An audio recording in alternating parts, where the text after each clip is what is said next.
As a general rule, I don't rule things out as commander-in-chief because circumstances change. I do not foresee a scenario in which boots on the ground in Syria, American boots on the ground in Syria, would not only be good for America, but also would be good for Syria. We've ended one war in Iraq. We're ending another in Afghanistan.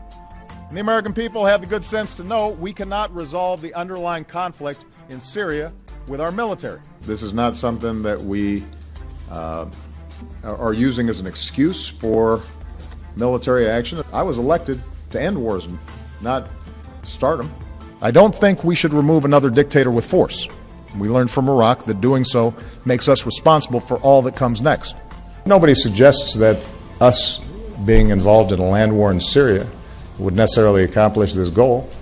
Across the border in Syria, we have ramped up our military assistance to the Syrian opposition. There are always circumstances in which the United States might need to deploy U.S. ground troops. Instead of getting dragged into another ground war in the Middle East, we are leading a broad coalition, including Arab nations, to degrade and ultimately destroy this terrorist group.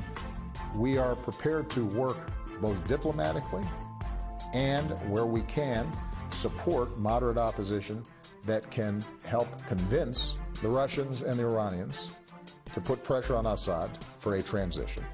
But that what we are not going to do is to try to reinsert ourselves in a military campaign inside of Syria. The United States recognizes that boots on the ground will be required to stabilize the situation inside of Syria.